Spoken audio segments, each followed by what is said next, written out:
Hey y'all, it's Adam on the scene with two E's. I'm just a butch queen living in Dallas. Today is a special day. It's my birthday. Y'all, I have been on earth for 29 years.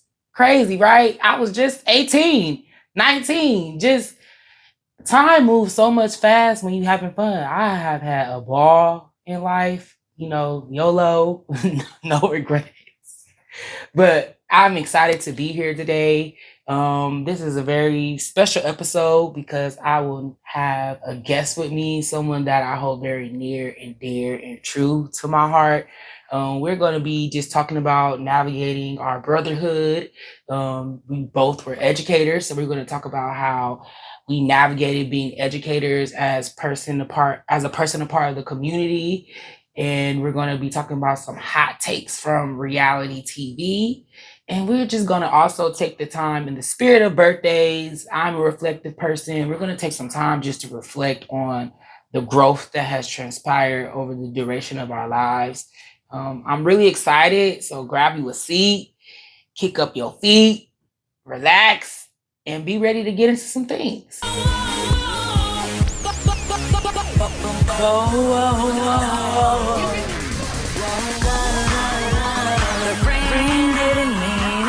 Lord have mercy. Kim thinks she is a real pop star. Okay. My special guest today is none other than my brother Demario. Welcome to Adam on the Scene with two E's. Hola, ¿cómo estás? We're finally here. You too. We finally made it. I really feel like, this is one of those sentiments similar to when they be like, we made it out the group chat. Like, No, really. Since this has been something that I've been working on, I've always thought about sharing this moment with someone like Demario, my brother, who I hold near and dear to my heart, like I already said. Before we get into some things today, brother, let the people know who you are. Where you from? I'm the Mario Felder from OKC. I moved here be 4 years in July. Just finally left education. Well, not left education, left teaching. I've been teaching for 5 years, been around and thriving in my own space for 26 years. Be 27 in July. Big Cancer, We don't care about cancers right now.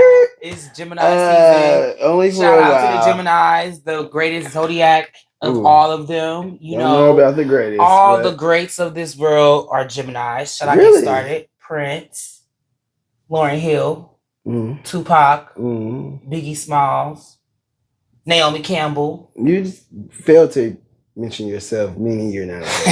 Got it. So we're waiting on Cancer season. Of course, Adam on the scene with two E's.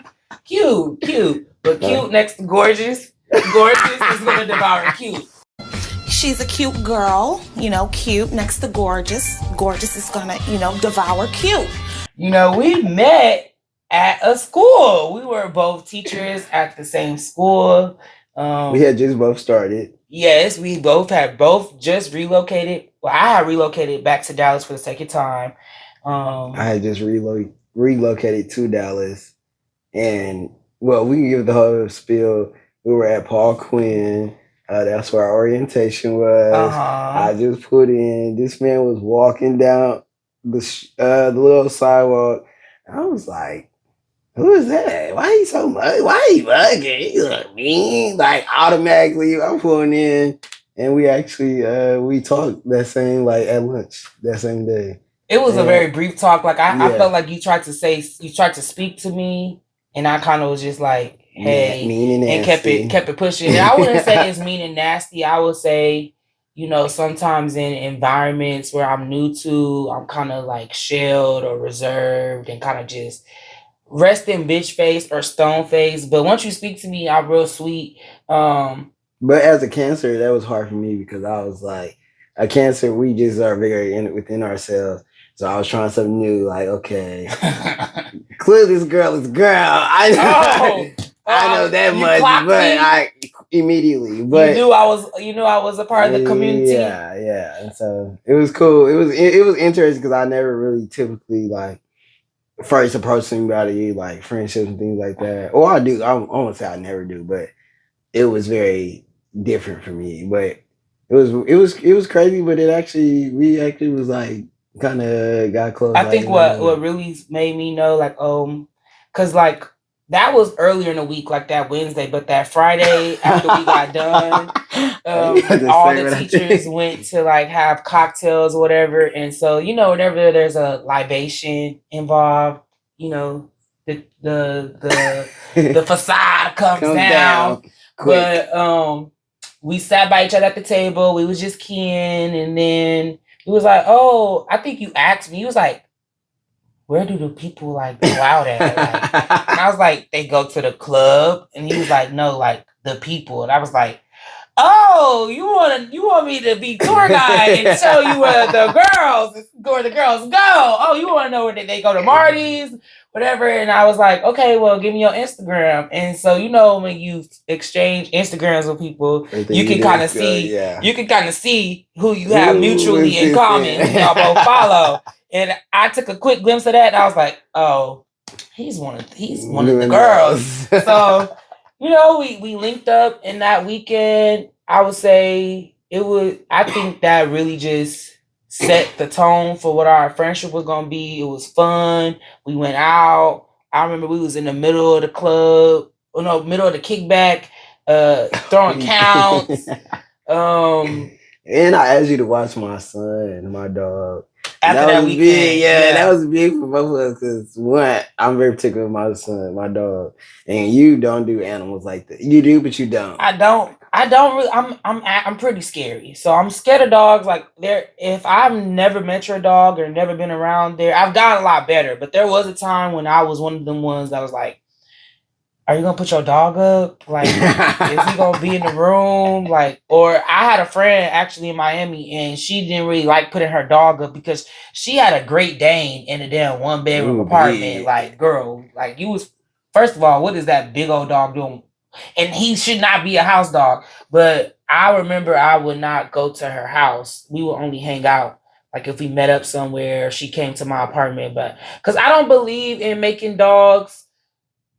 I shouldn't be able to. I shouldn't be able to come into a dog's home and feel. I feel guilty when the owner puts their dog in a cage because they have company, or when they put the dog in because the dog lived there. I'm a guest in their home.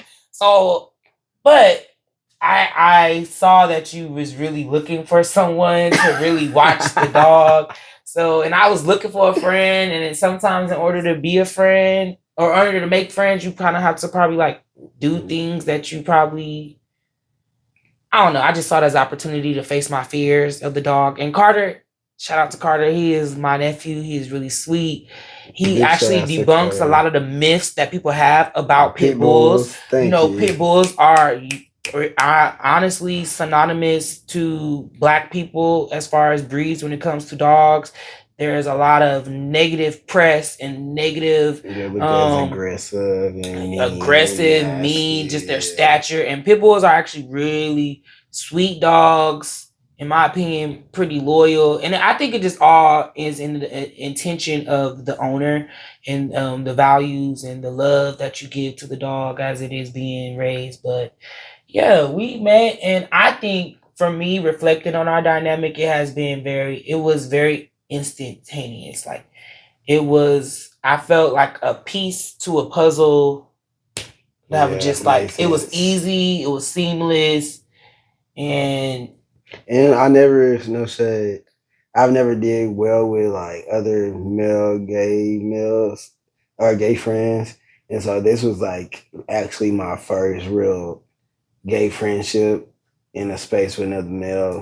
Typically I'm always associated with women, and majority of my friends are women. So actually having a brother or that friendship, it really meant a lot to me, and I wanted that when I first got here. And so it was so crazy at the first, like, oh wow, I already met someone. Oh yeah, I'm very skeptical. Okay, now I don't know this boy from Adam and Eve, maybe. But I was open to it, and we both were open to it, and I think that helped. That helped in the space too, as far as like building that friendship. It did take some work. to get to where we're at now, but definitely. Yeah, and I also a lot of times I think something that I really appreciate about our dynamic as brothers is that I think it is very, from my perspective, from my lens, right? In our community sometimes, especially with social media and dating apps and different things like that, I think sometimes, and like hookup culture, I think a lot of times in our community, people cross sexual boundaries on like some hookup type stuff or some horny, I don't know what to call it, but a lot of times I think people miss out on dynamic relationships because they were quick to act on a physical attraction. And I think that is what helps stamps our bond, is because that was never a part of the equation when it came to us as friends. I think we were just, I don't know. And I think, because that's not to say that I don't have friends to this day that it didn't, like sometimes it take crossing that line to realize, oh yeah, girl, no, you're not my type. But that does not mean we cannot still lead platonic relationships with that said individual. But I feel like this was meant to be, or not even meant to be, but I think that that is something to be acknowledged or identified in the evolution of our dynamic, is that we like, I feel like you are my brother for real, and we can say like there'll never be no tea about anything, or there's never no type of like, cause girl, it ain't giving that. I'm not interested. I'm looking in for that way. Nice little, you're out there. But yeah, I think, and we've been friends going on how many years now? 4 years. 4 years. Wow. It'll be 4 years this year. That's crazy. Yeah. And it has not always been a cakewalk. I think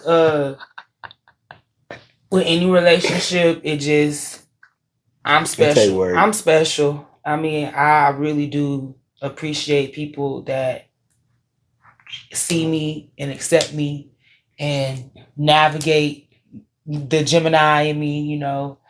It's special breed. It's dynamic. So I would say, like, after we kind of recognize, okay, like we're friends, we're brothers, we're more than friends, we're brothers. Because I feel like we're brothers because we're intertwined with like each other's families, like personal families. Yeah, true that, you know, we taught our grandparents. We taught to each other's, like, we have relationships with each other's family. Our grandma, we both are grandma boys in a sense. Yeah, we definitely are. Yeah. And you know, even just you call your grandmother Mimi, I call my Nana. It's not, and we are actually. We both have the 2 Joyces. They're both named Joyce. Their both names are Joyce. Shout out to the Joyces in our lives.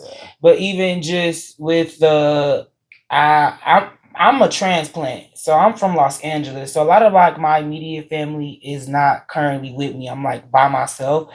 But I would say, with you, your family being like a drive away in Oklahoma, I've been around like your biological cousins, biological siblings, and though I have been welcomed into the family when I didn't really have anywhere to go on Thanksgivings or 4th of July's or holidays, you know, your family welcomed me in as not, I never felt like an outsider. I've always felt a part of the family. Yeah. Good, you know, good, bad, not, and it's not even conditional. If I come and act a certain way, I could come and let my hair down and have a good time. Where, you know, and even though my family is not physically here, they are aware of who you are, have had conversations. Brandy gonna text me. Yeah, you know, so yeah. I think that's just beautiful to have. I think as we exist in this community, it is important to build a community within the community. And I would say, you know, I appreciate our dynamic and our brotherhood even more because I'm a butch queen, right? I walk bars. I go to bars. I have a proximity to ballroom. And so I have access to other chosen family and different things like that. you're not necessarily a butch queen, but that does not diminish the community that we are able to evolve and have. And I remember when I first started ballroom, we were friends then, and I could see you were kind of like, I wouldn't say skeptical, but it was just new, right?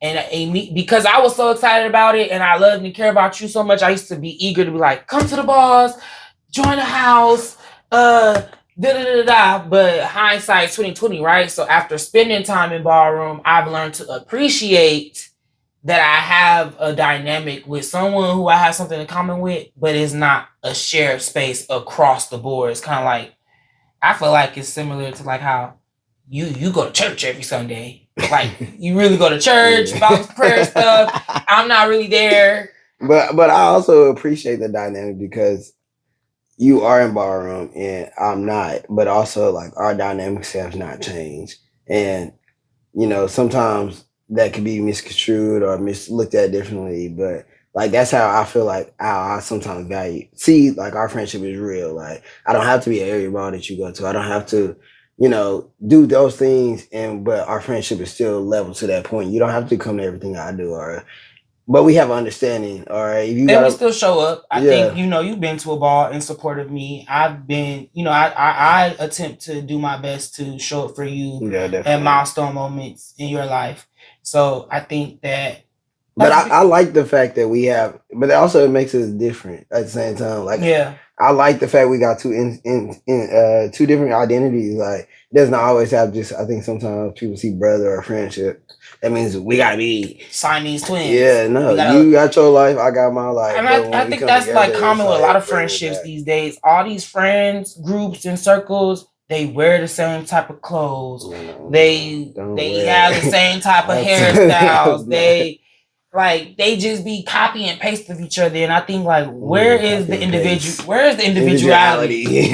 And you can look at us and we are contrast, but still very similar at the same time. When we get together and we vibe, you already know what's up. But I love that about us, that we can just we have our own separate identities, but when we do come together, it's like we never really, I appreciate that. So. Okay, so like, we talk about this dynamic of us, the journey of us becoming brothers. I want to know, like, for you, what has surprised you the most about building a sibling bond as an adult?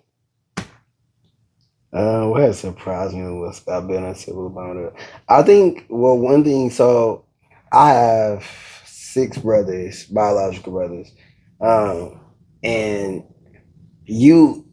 it's like you fit into that niche. And so it's automatically like, okay, like your dynamics of who you are is a lot sometimes, but I can relate to it. And so it's like sometimes for me, it's a lot overall, but sometimes to me it's really like, okay, this is how he's gonna move today. This is how he's feeling today. Like, okay, I just gotta go with it. I think sometimes the word brother and friendship is sometimes taken lightly because I consider relationships and friendships very genuine and sincere.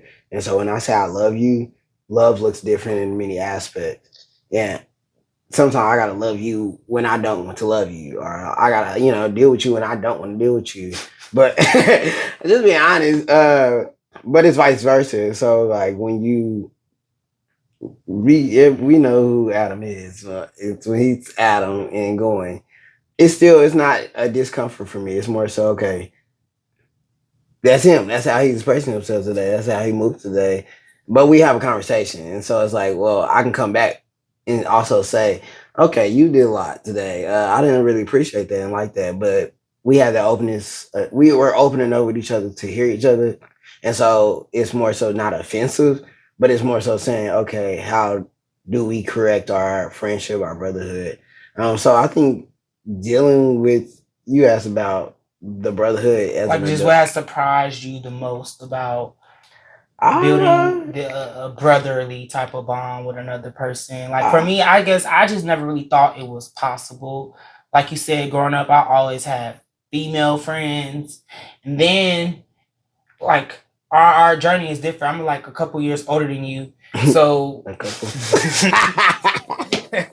But our journey is different. Like when I went away to college from Los Angeles, I was on a campus that was small, so I didn't really have a lot of other people, a part of the community that looked like me to go about building friends.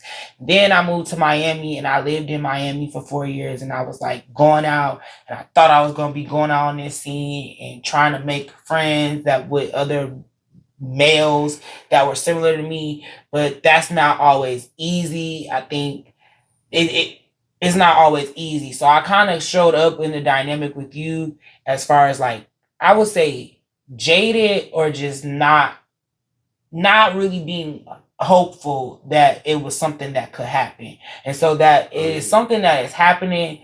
I find it is fun. Like growing up in high school, I had homegirls that would argue with their other homegirls about sharing clothes. It did take till I was over 25 to understand the breakdowns of like borrowing stuff or what is the correct how to be courteous or respectful when it comes to setting boundaries and that type of thing. And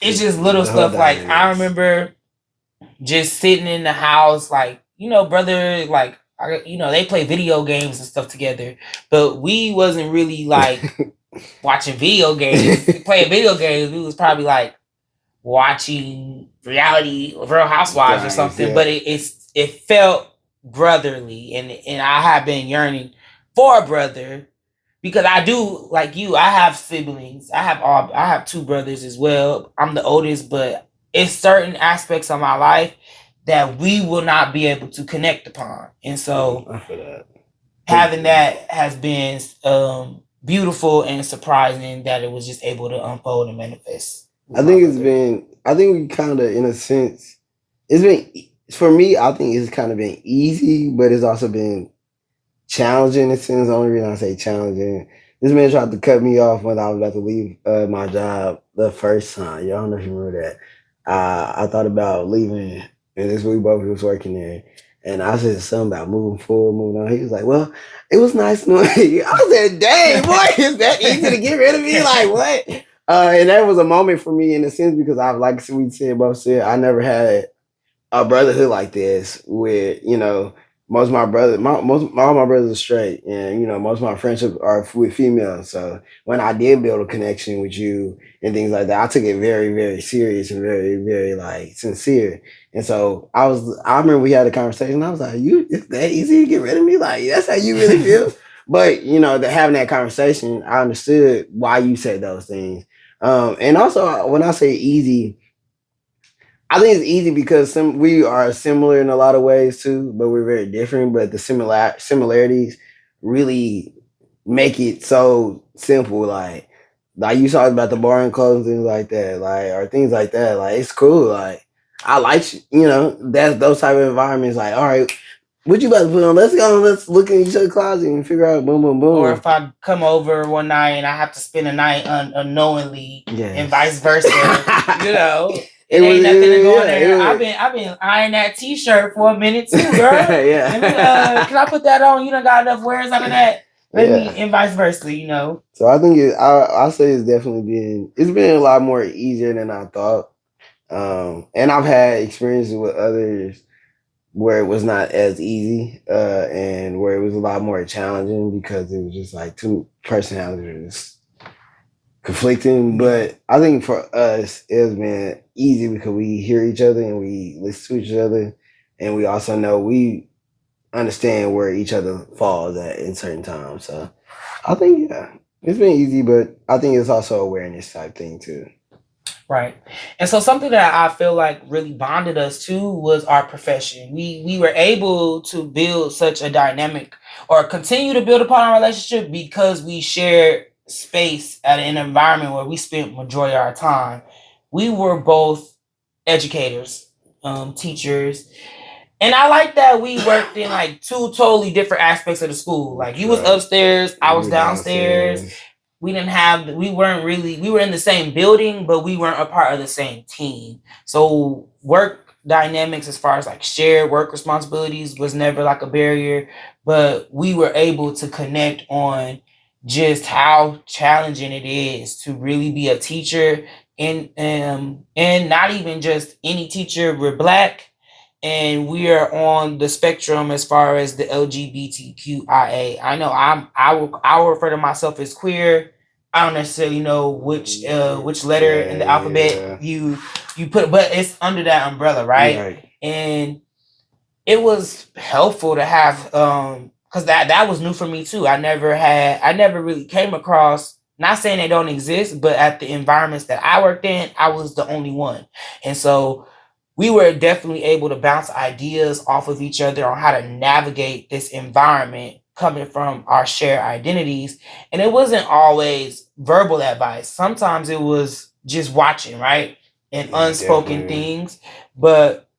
And I think we both made each other comfortable. Well, we made not just us, but made the environment comfortable. Like, hey, we here. Like, maybe you ain't here. Hello. Like, I don't care what you got to say, anything like that, but we here. And I think people had to learn. It was no choice but to respect it. You know, we both showed up doing our job. I give you props all the time because I am not as animated and I can't do it with little kids.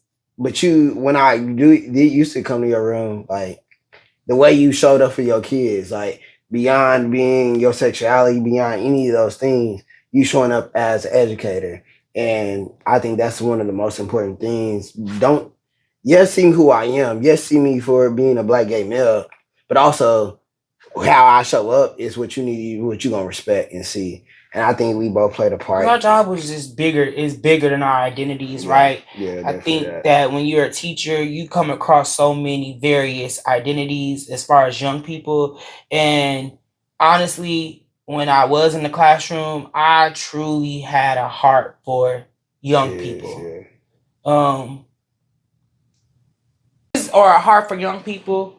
Don't do it. Don't do it. Just leave it alone. Just exit stage left because even just with the day-to-day constraints of the job and in the climate of kids post-pandemic, the Department of Education just messing stuff up, showing up as a person and part of our community as an educator is not easy. Like, I get clocked by kids. I done got clocked by mamas, daddies, grandmas, microaggressions from other teacher leaders in the classroom that work in these schools. It's crazy. It's crazy. Like, I done got told that my mama should have swallowed me. I done got caught up bitch in the middle of the hall. Kids had to try to score up with me. It has its glorious moments, but that's because you was working with preteens. Well, I work with older kids. I like the kids that are really just like you give me my props with the younger people. I give you your props. I think I never went to your classroom when class was in session because I was not prepared for the war zone. That's like Daniel and the Lions Den. A class of sixth graders, I would say fifth graders, sixth, seventh, eighth graders is not for the week. But you know what I like about it? Because they're gonna check you. They're gonna keep you on your toes. Like, I remember one time I came in, I thought I was cute, thought I was T. He said, the boy said, what is that? You got a gown on? You going to go see it? He said, are you gay? You gay, Miss Faye? Going down the hall. Yes, I'm gay. Is your daddy too? Yeah, he is, actually. But you gotta look a moment. But you gotta be tough. I don't even know. Honestly, I don't really know if it was more hard to hear the slurs from the kids, because sometimes I would just coach myself like that. I blame their parents, I blame their upbringing, I blame their society, and I would, they're not in charge. They're learning. I'm supposed to be the teacher. I'm supposed to be the one out of that debunks the stereotypes that they're up against. Especially when you work with Black and brown communities, it is very rampant. But also, I will always gag because I feel like at this point in society, every family has somebody in close proximity to them that's a part of the community. So it's just ignorant. But I think what hurt me more as a queer educator is when I would watch the other adults in the room that were in charge to creating schools to be a safe space and say things to kids that were inherently homophobic, transphobic, even little things like stop all that crying. Boys don't cry like that. Like stuff like that will hurt me more because imagine being a kid in an environment with the person who's in charge to protecting you or ensuring that it's a safe space and is being complicit in making in advancing that some classrooms are violent for some kids. But my fault. But I also took that as an advantage too. I looked at it as an advantage because, I mean, I look at education, a school system. We preparing this generation for the real world, and so I have an advantage to also educate you on what these realities look like and how to. I mean, speaking from middle school and high school side, I have a privilege and an honor in this moment to also educate you of what this look like. Yes, every queer male or every person a part of the community does not have to be subjective to this box. It looks different for everybody. And also, the more so relevant thing is respect. And I appreciated that because I did have a lot of kids that, they knew who I was, knew what I was about.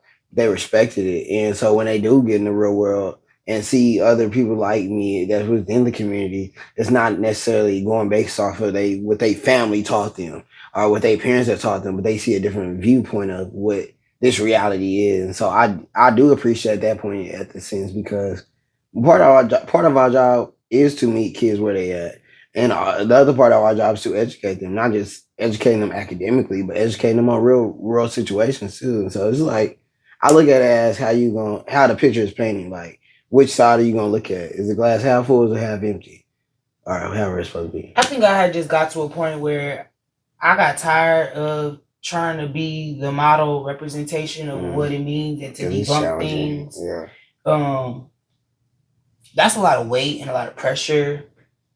And I did it for 7 years, but just always kind of being cognizant of that's just heavy. That's heavy. And it just makes you hit your limit a little faster when you are in an environment where you are not considered in a lot of situations. Your realities or your identities or your perspectives are not being considered. I think that I used to show up to conversations, especially like a primary school teacher. This usually is like the first time a parent is hearing that their child can't read or that their child has an issue academically. Which is also crazy. It's the first time that some of these parents...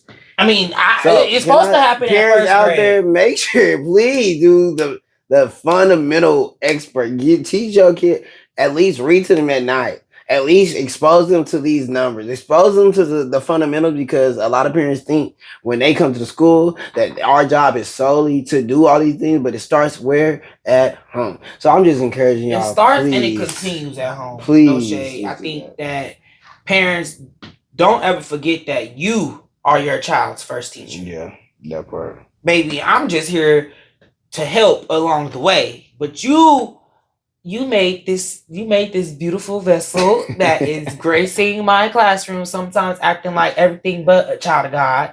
However, you have to accept the charge more than me to ensure that your child is successful or getting the things that they need, because it does not always happen at school. But I would say I could see a lot of the microaggressions, sometimes macroaggressions, when you are telling a parent about their child and that's probably their first time or they don't want to believe it. Now I'm all kind of... I ain't never been.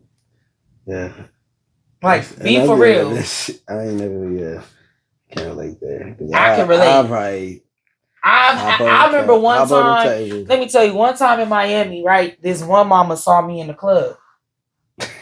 I was having a good time. I had my tequila libations and we was in this club. What's the club called? Somewhere in Miami. It used to be lit. I was in there. This night I was carrying. And then I seen her and I was inebriated. So I went and spoke to her and said, hey, Weeks, months later, something happened with her daughter. Her daughter was in my class. This whole year, she was good. She was bringing me snacks. I think a kid went in her daughter's phone at lunch and stole her daughter's phone. So she called herself coming up to school. Who, rah, rah, rah, rah. I don't know why these parents think that individuals at schools are moved when they start coming screaming and hooping and hollering. It doesn't move anything. It just makes you look even more crazy. But she was in front of the school talking to the security guards, talking about, yeah, with his a word that rhymed with maggot ass, was at the club shaking his ass. He shouldn't be in front of kids. Just went in there at that school carrying, carrying. But we had already mitigated the situation and figured it out. The girl got her phone. Now your real truth about me come out, right? But I'm still expected to go deliver a service to your child when who knows what you said about me or what you're feeding into your child to go and treat other people that look like me. But I'm supposed to be I'm supposed to be Michelle Obama, right? No. I was, because I could have easily, honestly, those be the times when you be like, you know what? You could come in here. I don't care as long as you don't kill yourself, because I'm not picking up the phone to call your mama. Yeah, you got it. You got it. Because I'm all type of words that rhyme with Maggie. Which is crazy. So it's just draining. I hit my limit. I was very tired. Teacher tired is a real thing. It was a lot. Like, now, I don't think I would have left education had I not been laid off. I think that was a blessing in disguise. Because I wasn't going to leave. I don't think I ever was going to leave because I was always so afraid of like what life would look like after education, because a lot of times I just feel like you would think you do acquire a lot of transferable skills, but when you're trying to restart a career, sometimes I've noticed teaching is one of those jobs where people put more, oh my God, you're a teacher. Why are you leave teaching to go do this? Like and it's just like, the reality. I'm like, it has been challenging, I would say, to find something comparable to, or just to transfer my skills. But I would say the mental piece is on the other side. Yeah. I don't think I couldn't go back. Couldn't go back. It's a lot, but since we're segueing real quick, since we're talking about breaking points and lack and we're tired, I just want to clear the air because there's a lot of confusion going around. Well, it has gone around. It has passed now about a year or so ago. About me and my brother, me hitting and socking, putting my hands on this man here. We gave him his spirit campaign for a little while. I've not addressed it. Let it be.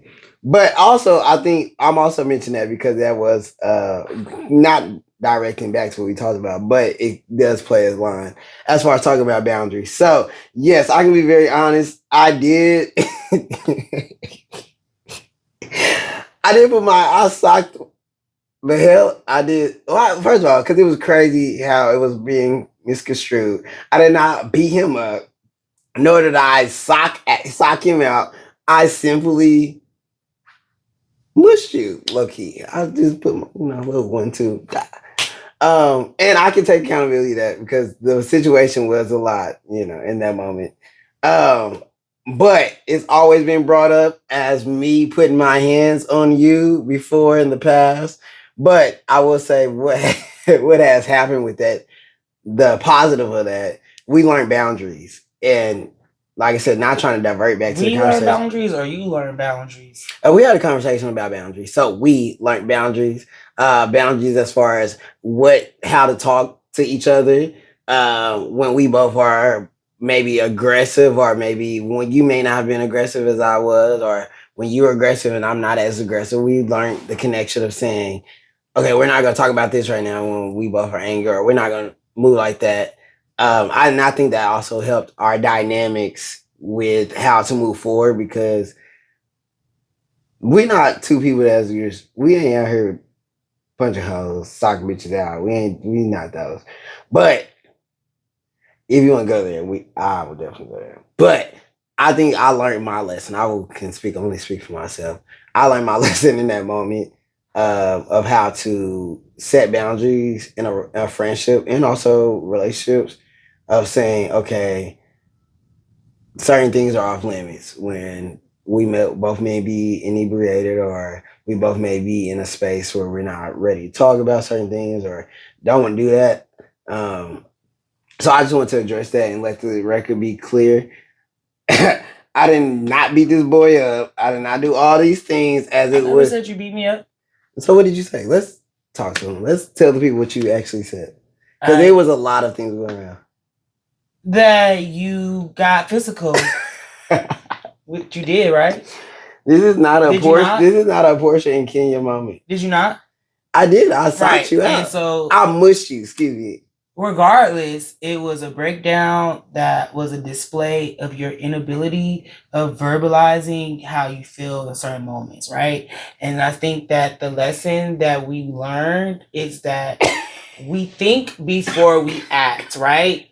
And some people might need to count to 10. Some people probably shouldn't harbor is, because let's break it down. It wasn't in that moment when it happened.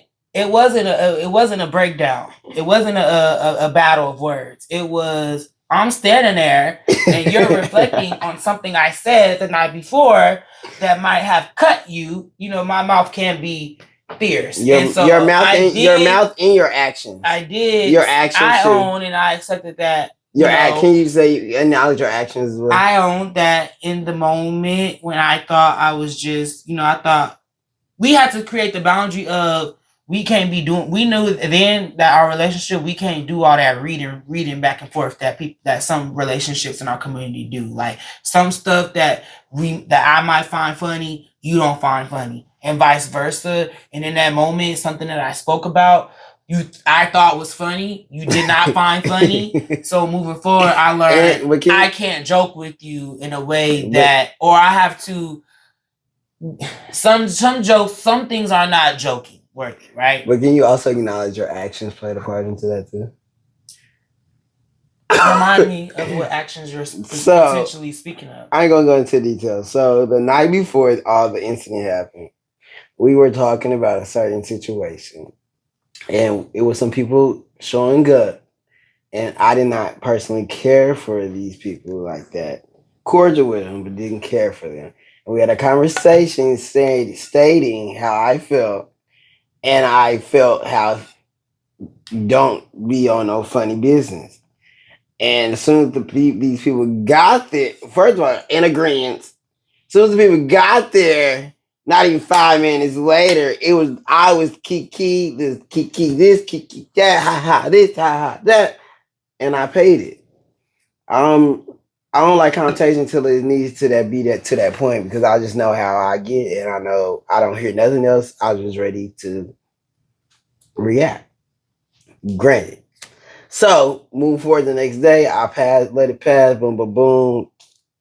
Next day, I had lost some items. We were Tell them what you lost. We were at the pool. Tell them what you lost. We were at the pool. Tell them what you lost. The pool was crowded with people. Tell the people what you lost. We were having a great time. And you want to address it. You wanted to. I lost my vape. Right. Addicted, crazy vape. These people are crazy about their vapes. Are we exposing? You lose a vape. Are we exposing our truth? You lose the vape and they think now you want to punch bitches? Anyway, this person started going ham while I was trying to react, get my mind together, and try to think, okay, where's my vape?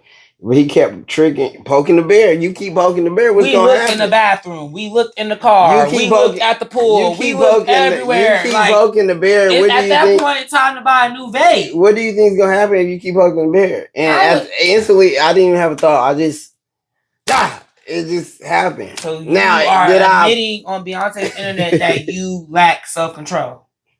Incorrect. We had a conversation. You chose to do and be messy and shady in my face and play in my face. And I paid you first night. But it ain't too many times I'll keep paying it and just let it ride. Next day, I didn't take part in all my actions fully. I didn't process it and decompartmentalize it. I thought I was over it, but you triggered me, and the trigger just stoop. But anyway, I just want to address. I didn't beat you up because after I was saying, I know he gave the people a whole little vibe that I just told the truth. Well, I was at my breaking point. We talked about breaking points, but it did bring us closer. It helped. I think we had a conversation after that talking about boundaries, and now we know we're not going to talk like that crazy to each other. We can kiki. We still talk crazy to each other, but okay, Demario Holyfield. When I say I don't like this person, you bring this person around, you kiki with me, you kiki in my face with this person. What do you want me to do? I don't know what else to do. But so glad we move forward. Yeah.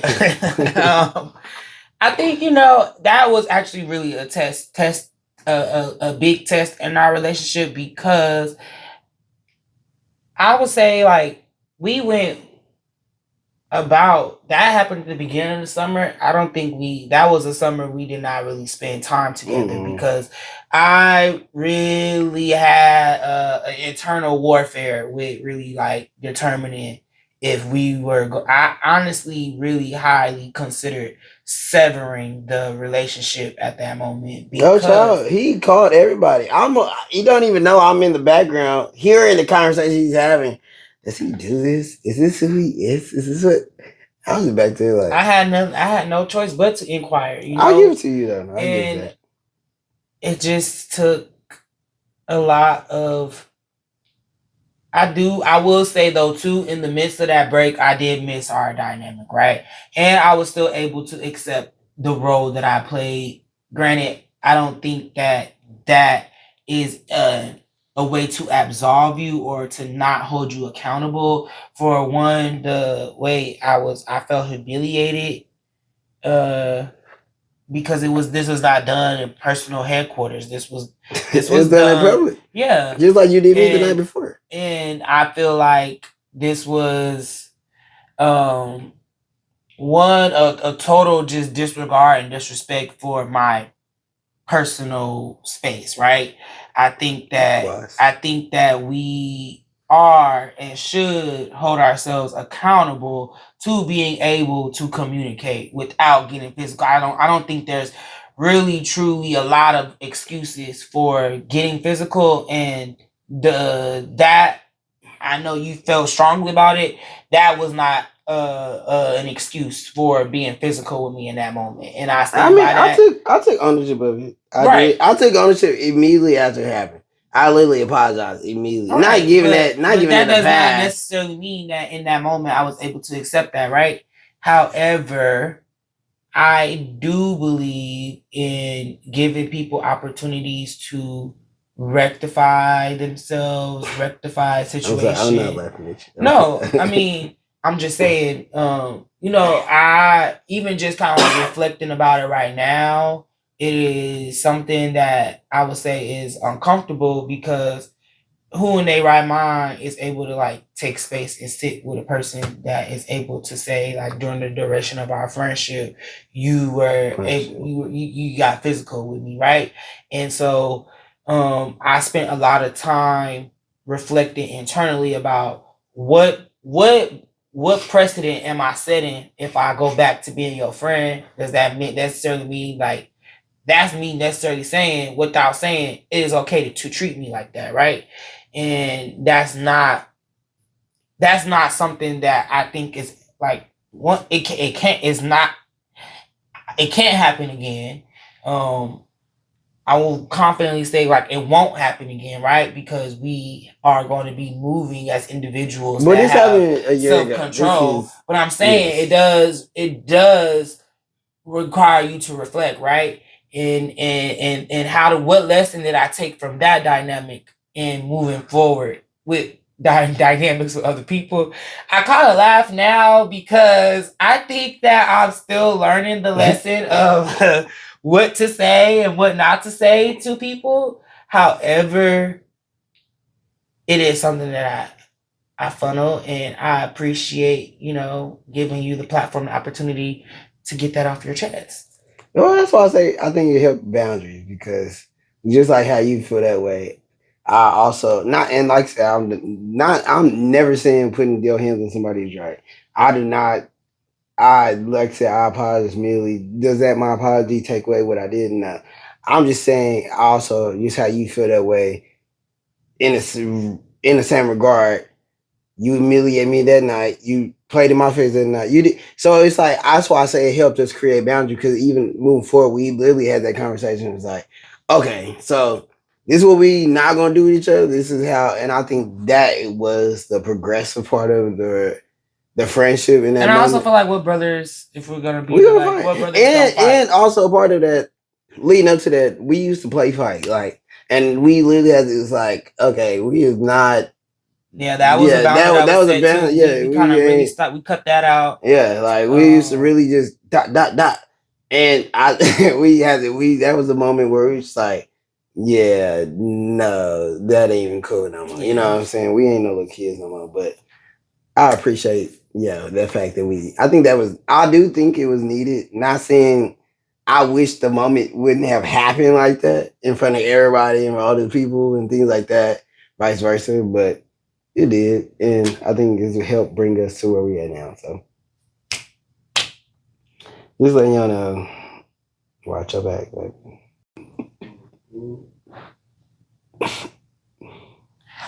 On a lighter note, because that, every relationship has the ups and downs. I feel like we just needed cameras, like a storyline, like the reality TV that bonds us. Like we love us some reality TV.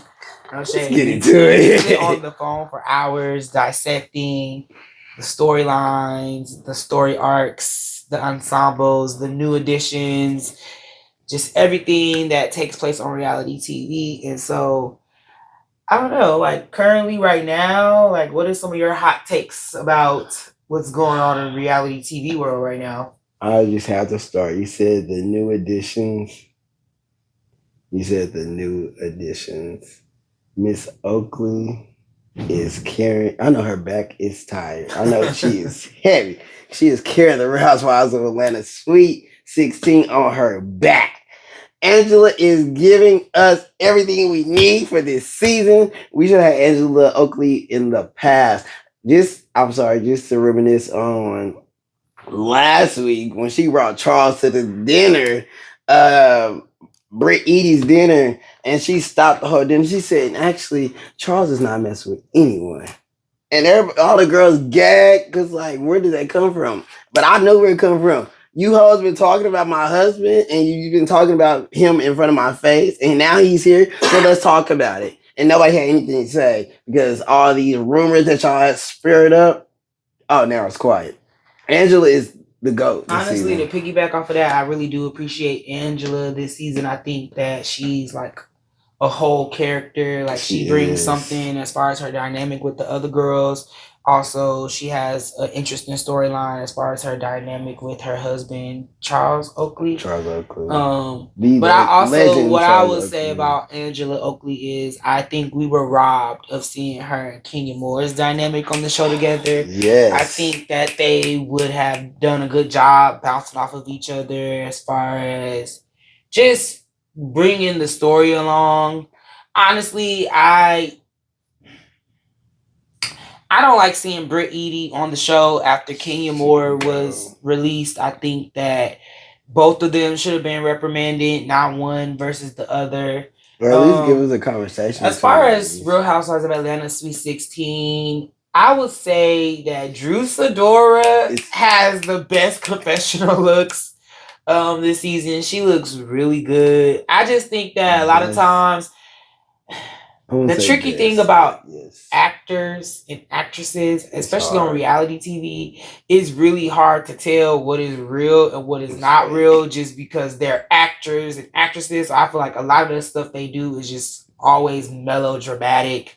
It's just always, I don't know. But so some of the stuff according to her storyline, I'm kind of like, but at least she's giving us something. She's giving us more than Portia. I honestly think this is one of Drew's best seasons because I would not lie to you. Before this, I was really Drew was just like a hit and miss for me. But this season, Drew is giving us everything. Drew is giving us divorce. Drew is giving us Ralph in the basement. Drew is giving us singing. Drew is giving us you want to talk about it. Recording with a castmate's baby daddy. Drew is saying, she said, so are you really what you really do, sipping this drink? Like Drew is giving it what it needs to give this season. And I think maybe it took for other ladies to get off the show for us to really see Drew in his light.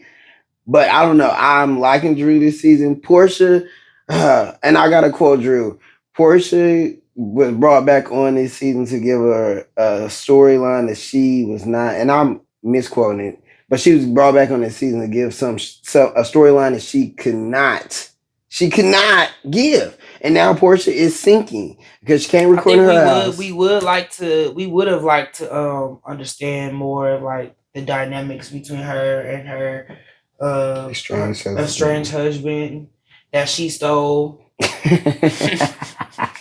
Maybe she didn't steal him, but because you can't steal nothing that ain't wanting to be took. But true. Well, but you know, Portia getting on there and saying, "I fuck your man" about Angela Oakley's husband. Is just, you're not helping your case, baby. That's just distasteful. I just honestly just like to piggyback off of that. I just don't get what the kick people get out of saying things like that.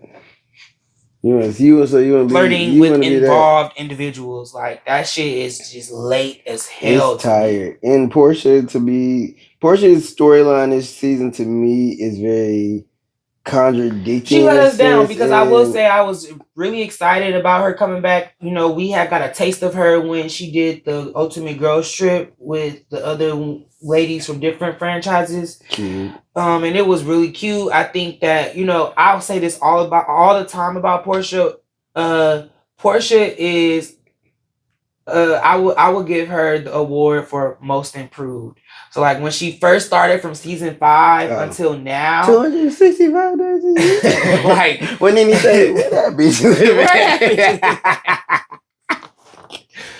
Or who the underground railroad? The train got to come through somewhere.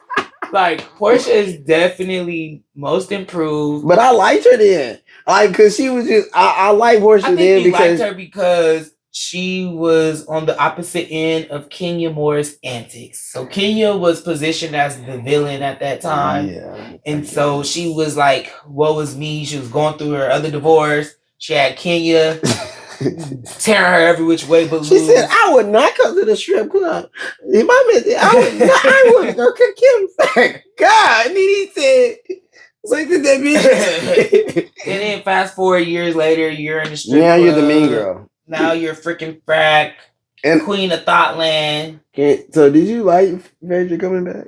I don't know. I did not. I think that I can deal without her. That is very distasteful to get rid of Kenya because she posted she showed someone's salacious photos. And we're not saying it's right. It's not right. But the reason why Phaedra is no longer on the show is because she advanced a rumor about another castmate, Candy Burrs, being a predator, essentially. Basically. So it's like, I don't know. Honestly, at this point, I just feel like Kenya did something to piss somebody off. And even just talking about that, the way Portia came back, Phaedra came back.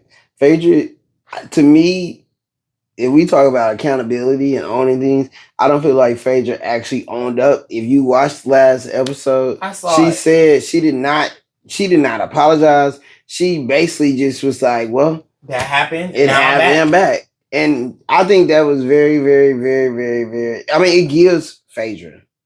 You ain't never won a court case. You ain't never. I don't see why they would bring her to Real Housewives after she ran away from Married to Medicine. Didn't even come to the reunion. Didn't even go to the reunion, and then you get another show. Like, come on, like now she carried on Married to Medicine when she said what she said to Apollo's wife. My name is not fake. Bad bitch. Fuck. And she carried on that. And the issue I have with Phaedra is Phaedra portrays her like I think Kenya Moore touched on it when they was having their rivalry. Phaedra portrays herself to be this Southern belle, this God-fearing woman, which I'm not saying she's not, but first of all, you was this God-fearing woman, Southern belle, mother, a pastor, mortician, all these jobs, but was married to Apollo, who was scheming on the back end. And you played a part. I feel like you are the company that you keep to a certain degree, like a liar. She lies. She lies a lot. Like, remember that time on that season when she didn't know that she left a voicemail on Cynthia's phone? Like, I don't care if that bitch come to my apartment, come to my child party, and Cynthia gagged her because Phaedra was carrying on as if she wasn't just talk about this lady. And then they would never address it. She was scared to address it when this all came out. Or when she didn't know how many months she was pregnant. Right. And they clocked it. From the jump, she has been far from the truth. And I personally just have an issue with people that just are not always forthcoming and honest. I try to hold myself to be as transparent as possible. And so I'm not really interested, especially in a reality show or a reality character of a person that is just always caught in lies. And I think that's probably why I don't really care for Drew too much, because Drew is not always truthful, honest. And honesty don't always mean you told a lie. Some things can be omitted. Like you're leaving out certain details, or you're exaggerating certain details to advance this certain narrative. Storyline. I'm not really interested in that. I think. Well, did you watch Drew's interview with Carlos King? I did not watch her interview. I watched it. I do feel she was a lot more. I ain't saying she told the whole honest truth. I do think she was a little more sincere with the interview. Because it was a one-on-one type thing. But I will agree with you on that. But let's talk about Britt Eady. I'm going to say it right now. Britt Eady does not need to return next season. Yeah, they should totally ask her.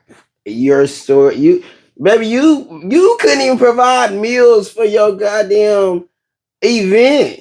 At least give the girls a cocktail hour. If you can't afford it, I just think she's another. She's just like Portia, and that's why they paired Britt and Portia to be friends, because the storylines are not making sense. I will say I do appreciate Kelly this season. I like Kelly. I think she's really cute. I like Kelly. If I liked girls, besides that damn dog. If I liked girls, you would date Kelly. I would date Kelly. Kelly would kind of be my type. You like Kelly? Kelly is attractive, like in that way. Like she's cute. I would say airy like you, but airy is a negative. I like petite girls. So she's cute. I like Kelly. I like Kelly because she's fun. She does not like carry on the. I like 1 and 2. I like her how she interacts with her friends. Like her when she's staying with you, she's staying with you. Like type out when Kenya did the whole Kenya spill, Kelly was the main one. Like, yeah, Kenya, we cool, but Britt is my girl, and I'm not offer her and Britt to not even be friends. But I'm saying like I still like that dynamics of where she also still was like, this is my friend, and I'm not gonna let you bash my friend in front of me. I'm gonna separate myself from that. I respect girls like that. I respect girls like that. And I really didn't know what to expect from the new girls before they came. And so when Kelly came out the gate swinging, asking Portia like, why did you take that girl, man? Yes! I was like, oh, where did they find her? Like her.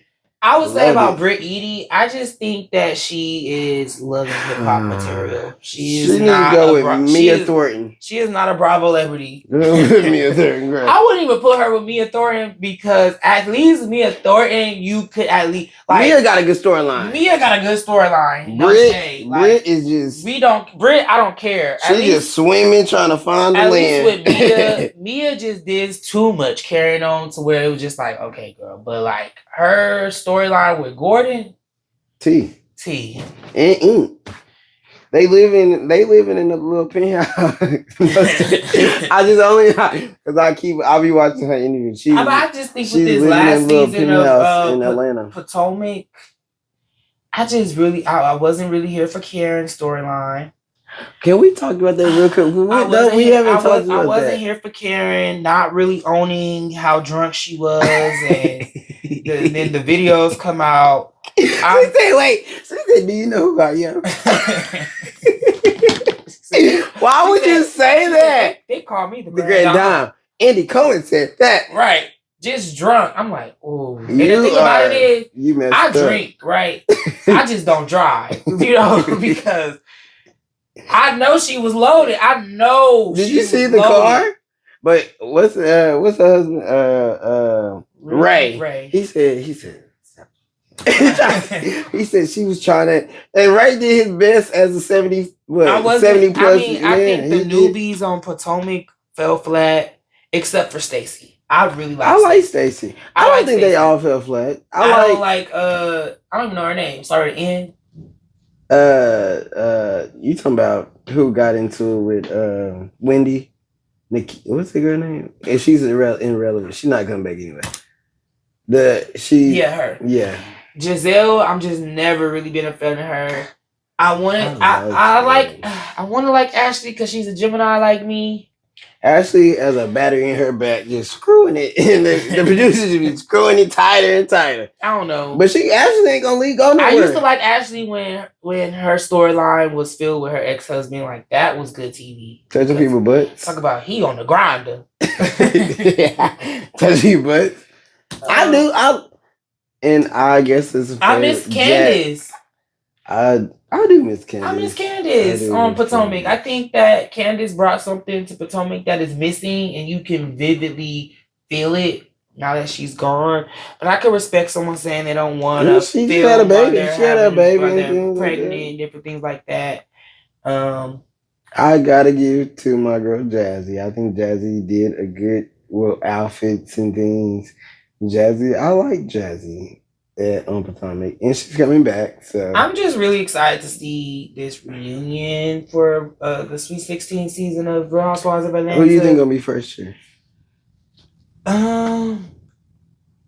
This has never been done before. Like a newbie has never gotten the first chair. Who you about to say? I think Angela deserves first chair this season. Angela Oakley deserves first. And on one side, I would say put Angela on one side, and on the other side, put Drew. I can kind of see it. I would say put maybe, Drew. But I don't want to see Portia. They're not incompatible, but I don't want to see Portia. I don't want to see Britt. Oh, wait, okay. Before we get off, because you said something real quick. Portia and Shamia, talk about it. I think that Portia kind of been showing her hand when it came to Shamia and their dynamic.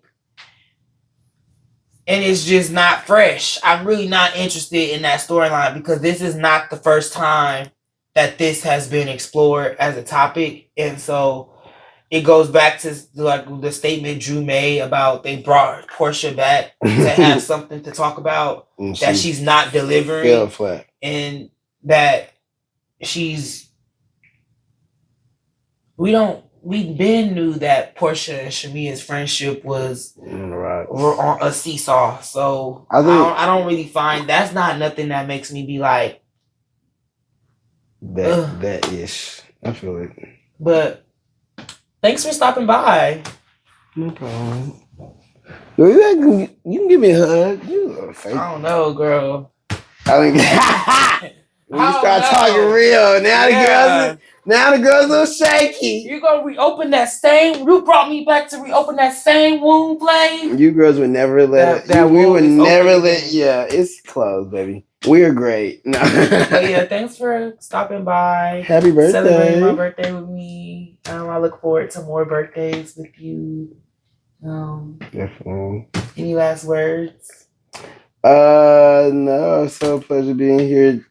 Although it's Gemini season right now, Cancer season is quickly approaching. July 17th will be here, where our bad bitches will arrive again for 27.